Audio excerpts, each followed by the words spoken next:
আবৃত্তি কৰিবলৈ লৈছো কবি নিহাল গগৈৰ কবিতা এটা আশাৰ পলসুৱা কবিতাৰ সন্ধানত।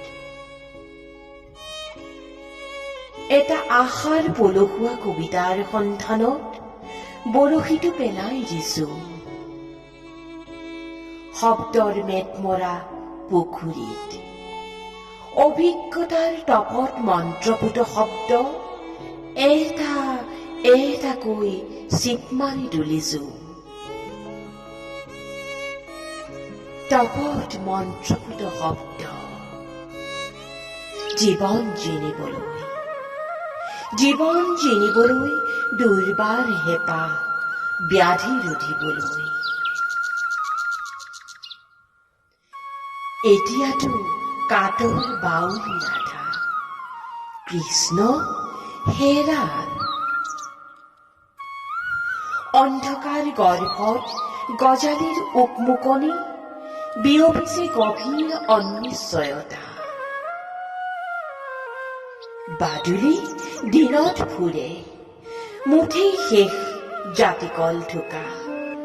বৰ আশা আছিল 9 দিনৰ শৰাই এভাগিৰ।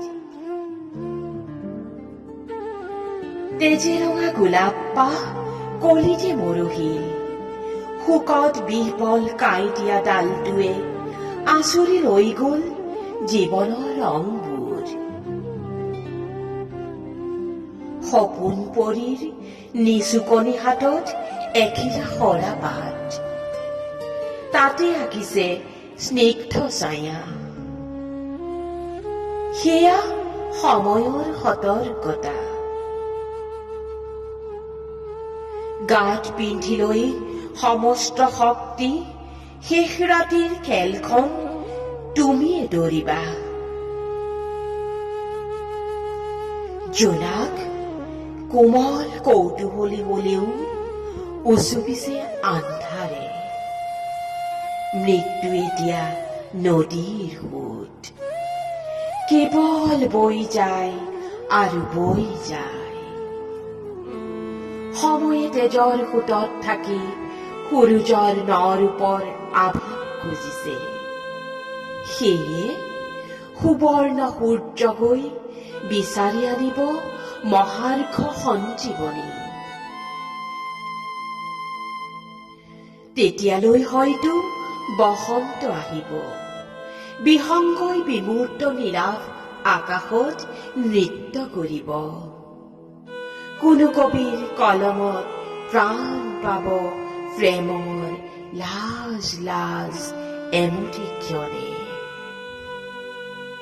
তাত স্বপ্নৰ ৰক্তনিতুল শৰীৰে যাদুকৰী ৰাতি চিলমিল টোপনিত আচ্ছাদিত কৰিব জীৱনৰ উৎসৱ। মন্ত্ৰযজ্ঞৰ তন্ময়তা ভাঙি দিঠকৰ মন্ত্ৰপুত শব্দবোৰ খালৈত ভৰাই থলো।